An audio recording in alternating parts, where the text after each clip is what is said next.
अस्सलाम वालेकुम, कैसे हैं आप सब लोग। उम्मीद है आप सब लोग ठीक ठाक होंगे, खैरियत के साथ होंगे। मैं हूँ रबिया आसिम, आप देख रहे हैं मेरा vlogging channel beauty of family life. मुझे फैमिली लाइफ बहुत पसंद है, इसलिए मैंने इस चैनल का नाम ये रखा हुआ है ना। इस व्लॉग में मैं कोशिश करूँगी कि जो हम लोगों ने अभी उम्रा किया है, हम लोग ने UAE टू सऊदीया हम लोग गए थे अपनी कार पे, तो हमारे जितने भी एक्सपेंसेस थे और जो भी पॉइंट्स मुझे पता है ना, वो मैं आप लोगों के साथ शेयर करती हूँ ना। सबसे पहली बात है कि जो हमने 1 ईयर का जो वीज़ा होता है वो निकलवाया था, मल्टीपल एंट्री वाला। तो 408 दिरहम हम लोगों का ऑनलाइन पड़ा था, जो कि हम लोगों ने खुद निकलवाया था। अगर आप एजेंट से निकलवाते हैं तो हर एजेंट डिफरेंट फ़ीस लेते हैं, उसका मुझे नहीं अंदाज़ा, लेकिन जो ऑनलाइन हमने निकलवाया था उसकी 408 दिरहम हमारी फ़ीस पड़ी थी ना। तो जो 5 वीज़े हम लोगों ने निकलवा लिए थे और उसके बाद हम लोग सही अपनी गाड़ी में बैठ के पहुंच गए थे जी सऊदी बॉर्डर। जब हमने एग्ज़िट किया था तो एग्ज़िट के उन्होंने 30 दिरहम पर पर्सन हम लोगों से लिया था। तो हम गाड़ी में 5 लोग थे, तो समझ लें कि 5 लोगों का 30 दिरहम पर पर्सन उन्होंने लिया था। एग्ज़िट करने के बाद 3-4 चेक पोस्ट आएंगी और वहाँ पे हर जगह पे आपकी एग्ज़िट स्टैंप चेक होगी और आपका पासपोर्ट और वीज़ा चेक होगा ना। यहाँ तक आपको गाड़ी से बिल्कुल भी उतरना नहीं पड़ेगा। लेकिन अगर आप फर्स्ट टाइम विज़िट कर रहे हैं तो UAE बॉर्डर में एंटर होने के बाद आप लोगों को एक ऑफिस में जाना पड़ेगा। वहाँ पे आपका आई स्कैन होगा, फिंगरप्रिंट्स होंगे। लेकिन अगर आप एक दफ़ा के बाद भी ट्रैवल कर रहे हैं तो फिर आपको उसकी भी ज़रूरत नहीं पड़ेगी, यानी फिर आपको बिल्कुल भी गाड़ी से नहीं उतरना पड़ेगा। बस जी खैर, सब कुछ सब क्लियर होने के बाद जो लास्ट पॉइंट था वहाँ पे गाड़ी चेक हुई थी। मतलब उन्होंने, जो वो पुलिस वाले थे जो भी थे, उन्होंने डिग्गी वगैरह खोल के थोड़ा बहुत सामान चेक किया था। हमारा तो अल्हम्दुलिल्लाह कुछ नहीं खिलवाया था, लेकिन 1-2 लोगों को मैंने देखा था कि उन लोगों के वो बैग खोल के चेक कर रहे थे। मे भी कुछ ऐसा स्कैनर में आया होगा। इसके बाद जो लास्ट स्टेप था वो था जी गाड़ी की इंश्योरेंस करवाना। वहाँ पे भी एक बूथ बना हुआ था और आपने वहाँ पे जाना है और वहाँ से अपनी गाड़ी की इंश्योरेंस ले लेनी है। कभी कभी तो वो आपको खुद दे देंगे और कभी कभी वो आपको कहेंगे कि आप ऑनलाइन ले लें, आपको वेबसाइट बता दी जाएगी ना, तो आप ऑनलाइन ले लीजिएगा। यहाँ तक अल्हम्दुलिल्लाह सब कुछ बिल्कुल स्मूथ है, होता है, बिल्कुल क्लियर होता है ना। हमें भी बहुत डाउट थे कि पता नहीं क्या क्या डॉक्यूमेंट्स चाहिए होते हैं, पता नहीं किस तरह बॉर्डर क्रॉस होता होगा, पता नहीं बार बार उतरना पड़ता होगा फैमिली के साथ, बट अल्हम्दुलिल्लाह सब कुछ बहुत स्मूथ होता है ना। पहला हम लोगों ने स्टे किया था जी रियाज में। हमारे तो रियाज में फैमिली थी तो हमने उनके पास स्टे किया था। अदरवाइज़ आपको होटल में ज़रूर स्टे करना पड़ेगा, किसी भी सिटी में, रियाज में कर लें या किसी और सिटी में, क्योंकि डायरेक्ट मक्का तक ट्रैवलिंग 24 आवर आप ड्राइव नहीं कर सकते, स्पेशली जब एक ड्राइवर हो ना। तो जी खैर हमारी फैमिली थी, हमने वहाँ पे 1 नाइट स्टे किया था और अगले दिन दोबारा से हम लोग मक्का के लिए निकल गए थे ना। रियाज तक हमारे पूरे 12 घंटे लगे थे और तकरीबन 11 घंटे आगे आपके रियाज तक के लगेंगे, सॉरी मक्का तक के लगेंगे। अल्हम्दुलिल्लाह ये हमारी मेकात की वीडियो है। हम लोगों ने एहराम वगैरह पहन लिए थे और यहाँ से आगे जो मक्का है ना वो तकरीबन 1.5 से 2 घंटे का सफ़र है, अगर आप मतलब स्टे वगैरह भी करते हुए जाएँ तो ना। तो जी यहाँ पे होटल रूम ले लिया था। होटल हम लोग को, मैं आपको पहले ही बता दूँ कि मक्का में बहुत मुनासिब हैं, सस्ते हैं, इतने महंगे नहीं हैं। बाकी वो है कि आप क्या कौन सा वाला होटल सेलेक्ट करते हैं। बट जी खैर मदीना में आजकल जो होटल हैं वो बहुत ज़्यादा एक्सपेंसिव हुए हैं, क्योंकि जो मक्का की अथॉरिटी है उन्होंने काफ़ी ज़्यादा सारे होटल हैं ना जो पुराने थे वो गिरा दिए हैं, तो उसकी वजह से वहाँ पे जो रेट्स हैं ना वो बहुत हाई हुए हुए हैं ना।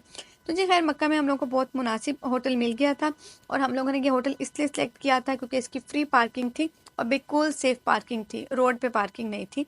तो जी खैर वहाँ से फिर हम लोग टैक्सी में हमेशा आया करते थे हरम पे। जाते हुए वो 15 दिरहम लेते थे, वापसी पे वो 20 दिरहम ले लिया करते थे। बट हम लोगों ने 3 दिन ही स्टे करना था, तो टैक्सी का भी हमें को इतना ज़्यादा नहीं लगा कि बहुत एक्सपेंसिव है। और खाना पीना खाने के लिए भी हम लोग बिल्कुल भी दूर पर किसी पाकिस्तानी होटल पे नहीं गए, हम लोग क्लॉक टावर में ही खाते थे।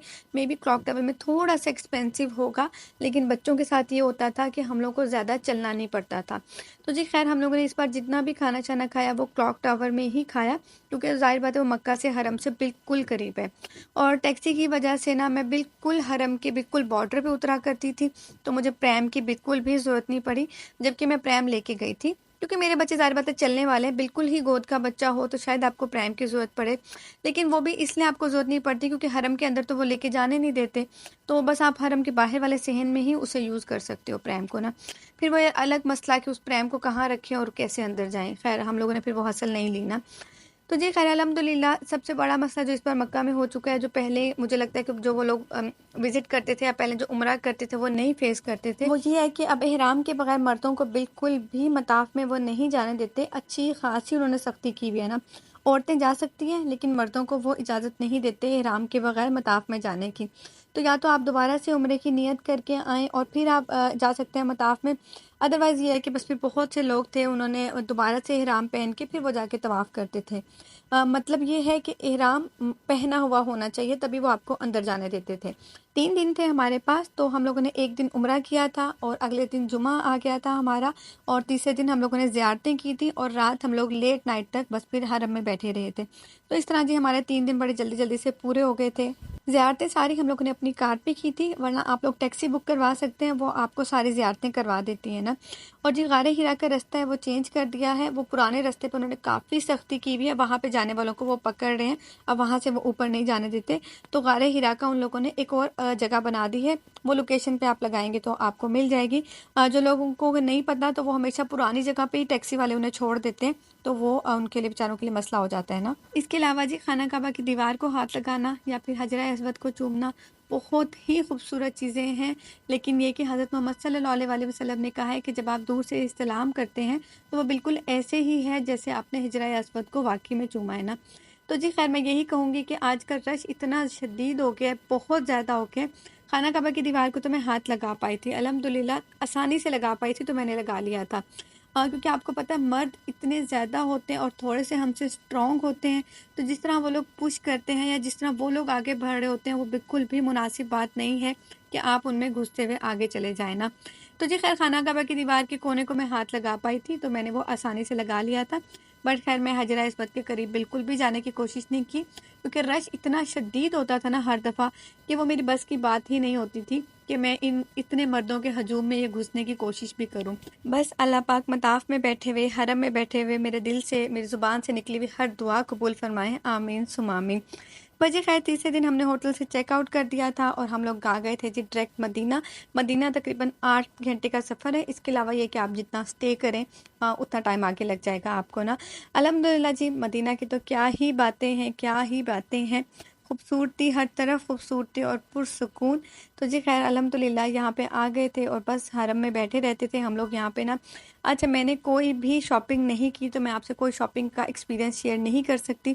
सिर्फ ये एक चीज़ थी जो मैंने अपने तीनों बच्चों के लिए ली थी, वो ये था कि मैंने जाए नमाज़ पे नाम लिखवाया था तीनों का ना। तो ये तकरीबन 10 दिरहम मुझे पर जाए नमाज़ पड़ा था, और ये मैंने इससे लिखवाया था क्योंकि मेरे बच्चों को शौक़ है कि मैं जब भी घर में नमाज़ पढ़ती हूँ या इनके बाबा पढ़ते हैं तो वो अपना जाए नमाज साइड में ज़रूर बिछाते हैं ना। और माशाल्लाह माविया इस साल से 6 साल का हो गया, तो मैं सोची थी कि कम से कम उसको एक नमाज की, ज़ोहर की नमाज की आदत डालना शुरू कर दूँ। तो मैंने उसको एक गिफ्ट किया है ताकि वो के शौक से इसको बिछाए और इस पे नमाज़ पढ़ा करे ना। अच्छा यहाँ पे मैं आपको मदीना के होटल्स के बारे में बता दूँ कि जो हम लोगों ने ऑनलाइन चेक किए थे ना, वो कम से कम भी 300 रियाल पर नाइट आ रहे थे, तो जो कि बहुत ज़्यादा था। बट खैर अल्लाह ने हम लोगों पे करम किया कि इनके कोई फ्रेंड थे, उनकी फैमिली पाकिस्तान गई हुई थी, तो उनका घर खाली था ना। तो हम लोगों ने 3 दिन वहाँ पे स्टे कर लिया। और ख़ूबसूरत बात ये थी माशाल्लाह कि वो ओहद पहाड़ के बिल्कुल सामने था, उसकी विंडो से ओहद पहाड़ नज़र आता था ना। तो इतने प्यारे व्यू के साथ हम लोग वहाँ पे 3 दिन स्टे किया। और जिस तरह मक्का में अब सख्ती की हुई है कि वो इहराम के बगैर मर्दों को जाने नहीं देते मताफ में, इसी तरह मदीना में आके अब ये नई मुश्किल फ़ेस करनी पड़ी कि एक एप्लीकेशन है, उस एप्लीकेशन पे आपको रजिस्टर करना पड़ता है और वहाँ पे जाके आपको स्लॉट लेनी पड़ती है या आपके लिए अपॉइंटमेंट लेनी पड़ती है रियाजुल जन्ना में जाने के लिए ना। जो कि मेरे लिए तो पॉसिबल नहीं हो पाया था, ना ही आसिम के लिए। जब मुझे एक दफ़ा स्लॉट मिली तो तब मैं मक्का में थी, तो तब हमारे लिए पॉसिबल नहीं था, ज़ाहिर बात है उसी दिन मदीना आना, तो वो मेरी फिर कैंसिल हो गई थी ना। और इतनी सख्ती की भी है ना उन लोगों ने कि वो बिल्कुल भी नहीं जाने देते। वो कहते हैं ना जितने मर्जी मीठे मीठे तरले कर लो, वो नहीं जाने देते। और मुझे आने के बाद पता चला है कि अब गिरफ्तारियां भी शुरू हो गई हैं, क्योंकि जो लोग फेक लेके आते थे, जो लोग स्क्रीनशॉट लेके आते थे ना कि हमारी हुई भी है, स्लॉट बुक हुई भी है, इस टाइम पे हुई भी है, या जो वीडियो एडिट करके लेके आते थे, तो अब उन्होंने गिरफ्तारियां भी शुरू कर दी हैं। बट जब मैं गई थी तो तब मैंने उनसे रिक्वेस्ट वगैरह की काफ़ी, बट खैर वो काफ़ी सख्त बिहेव कर रही थी, वो नहीं जाने दे रही थी। बहुत औरतों को उन्होंने निकाला था, सिर्फ वो उन्हीं को जाने दे रही थी जिनकी स्लॉट बुक हुई हुई थी ना। खजूरें हम लोगों ने मक्का से ली थी। हमें किसी ने, इनके जो फ्रेंड वहाँ पे रहते हैं मदीना में, उन्होंने शॉप का बता दिया था। हम लोग वहाँ पे जाके अपनी पसंद की खजूरें ले ली थी ना।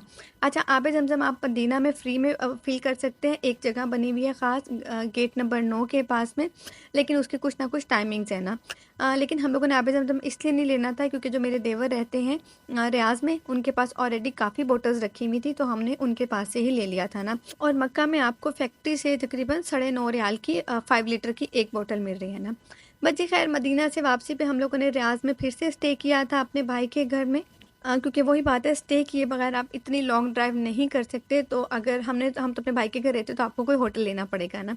तो जी खैर हम लोग का जो पेट्रोल का जितना भी खर्चा आया था वो था जी 850 रियाल। ये ज़्यादातर गाड़ी पे डिपेंड करता है। हमारी गाड़ी थी जी सिविक, तो हम लोग का 850 रियाल लगा था। इसके अलावा खाने पीने का खर्चा है ना, वो तकरीबन आप 600 से 700 दिरहम आराम से लगा लें, अगर आप एक फैमिली के साथ में ट्रेवल कर रहे हैं। बाकी इस पे है कि आप कितना खाते हैं ना। हम लोग 2 मील्स लेते थे, 2 सालन कह लें या 2 मील्स लेते थे, तो अल्हम्दुलिल्लाह बाकी के हमारे बच्चे हमारे साथ ही सब कुछ ही खाते हैं। ऐसे जिनके लिए कोई हमें स्पेशल मील नहीं लेनी पड़ती थी। तो इसके मुताबिक आप 600 से 700 दिरहम का या रियाल का खर्चा लगा लें। अच्छा, दिरहम और रियाल में जस्ट फ़ील्स का फ़र्क है। हमें तो फिर इसलिए फ़ील नहीं हुआ था, हमारा वहाँ पे जाके भी दिरहम में ही खर्चा हो रहा था, क्योंकि सिर्फ फ़ील्स का फ़र्क है, तो हमें वो कोई इतना फ़र्क नहीं लग रहा था ना। सऊदीया से यूएई वापस आते हुए आपको गाड़ी में कहीं से भी नहीं उतरना पड़ता। सामान की दोबारा से चेकिंग ज़रूर होती है, बट अल्हम्दुलिल्लाह सब कुछ हमारा स्मूथली क्लियर हो गया था। लेकिन ये कि आपको गाड़ी से बिल्कुल भी नहीं उतरना पड़ता, जस्ट ये कि स्कैनर्स लगे हुए होते हैं, आपको उनमें से गुजर के आना होता है ना। और कहीं पे भी बस वही बात है, पासपोर्ट्स वगैरह चेक होते हैं, एग्ज़िट जो आपकी स्टैंप होती है वो चेक होती है, और एक स्मूथली आपका बॉर्डर हो जाता है क्रॉस। कहीं पे कुछ पे नहीं करना पड़ता आपको ना। बस जी यहाँ पे हम लोग आ गए थे अपने घर। हम रात को 3:30 बजे पहुँचे थे और फिर हम लोग ज़ोहर के वक्त उठे थे ना। तो जी थैंक यू सो मच। मेरी फ्रेंड का, जो मेरी ऊपर रहती हैं, उसने 2 टाइम का खाना भिजवा दिया था। पहले उसने बिरयानी भिजवाई थी, सेवइयाँ भिजवाई थी, और उसके बाद दोबारा से उसने शाम के लिए भी ना चिकन का सालन भिजवा दिया था। तो इतनी सहूलत हो गई थी ना कि इस टाइम में मैंने फिर अपना सामान वगैरह समेट लिया सारा, थोड़ा बहुत घर साफ़ सुथरा कर लिया, क्योंकि एक मतलब था, सहूलत थी कि चलो खाना बना हुआ है ना। और यकीन करें, बाहर का खाना खा के बस हो जाती है। घर आके 1% भी आपका दिल नहीं कर रहा होता बाहर से रोटी लाने को ना। अच्छा, खाना एवरेज मिलता है आपको सब जगह पे, ऐसे बैड टेस्ट नहीं होता, बट एवरेज मिलता है। आप जो लोग वहाँ पे लॉन्ग स्टे करते हैं वो फिर कोई होटल ढूंढ लेते होंगे चलते फिरते कि ये होटल भाई बहुत अच्छा है, लेकिन चूंकि हमारा 3-3 दिन का स्टे था, तो हमें तो जहाँ पे मिल जाता था हम खा लेते थे। बाकी जी स्नैक्स वगैरह हम लोग अपने सिटी से ही लेके गए थे। सब कुछ हमने डिग्गी में रखा होता था, जितना चाहिए होता था वो मैं फ्रंट सीट पे ले आती थी ना। दूसरी बात यह कि हम पानी का अच्छा खासा स्टॉक लेके गए थे, क्योंकि हमने अपने बच्चों का ना पानी फिर चेंज नहीं किया था कहीं पे जाके, ताकि बच्चा एक ही पानी पिए जो हम लोग यहाँ पे नॉर्मली मिनरल वाटर यूज़ करते हैं ना। और जी तीसरी बात ये है कि ना टिश्यू ज़्यादा सारे रखिएगा। वॉशरूम्स कुछ इतने ज़्यादा क्लीन नहीं होते रास्ते में, तो आप लोगों को टिश्यूज़ की काफ़ी ज़्यादा ज़रूरत पड़ सकती है ना, जब आप बाय कार या बाय बस ट्रैवल कर रहे हो। अदरवाइज जब आप फ्लाइट में ट्रैवल कर रहे हो, ऑब्वियसली फिर आपको ज़रूरत नहीं पड़ेगी इस तरह की चीज़ों की। बाकी जी मैंने कोशिश की है छोटी छोटी सब डिटेल्स कवर करने की। कुछ रह गया हो तो आप मुझे कमेंट करके ज़रूर बताइएगा, और बताइएगा कि ये जो मैंने सब कुछ आपको बताया है, होप सो जो लोग जाने के लिए प्लान कर रहे हैं उन लोगों के लिए हेल्पफुल रहेगा ना। अल्हम्दुलिल्लाह, दुआएं पढ़ते हुए जाएं, सदका दे के जाएं, तो अल्लाह ने चाहा तो सब कुछ स्मूथ रहेगा ना। जी घर आते ही माविया की थोड़े दिनों पहले बर्थडे थी, तो ज़ाहिर है बच्चों को फिर केक खाने का, केक कटिंग करने का शौक़ होता है। तो अपने माविया के लिए हम लोग केक ले आए थे। बहुत ही ज़्यादा खुश हो गया था। नॉर्मल केक खाते रहते हैं, लेकिन इस केक की बच्चों को अलग ही खुशी होती है ना। ट्रैवलिंग बहुत ज़्यादा थी, घर आके थकावट उतारने में आराम से आपको 2 दिन लग जाएँगे। बट ख़ैर जी अल्हम्दुलिल्लाह अल्लाह ने बहुत करम रखा, तबीयत वग़ैरह ठीक रही, तो जी 2 दिन के बाद आप रूटीन पे आ जाओगे ना इंशाल्लाह। बहुत, बहुत, बहुत खूबसूरत सफ़र था। अल्लाह मियाँ इस सफ़र पे सबको लेके जाए ना। मैं मिलती हूँ जी आप लोगों से नेक्स्ट व्लॉग में, तब तक के लिए दें इजाज़त। अल्लाह हाफ़िज़। दुआ में याद रखिएगा, प्यारा सा कमेंट ज़रूर करें और कुछ नहीं तो एक छोटा-सा हार्ट सेंड कर दें।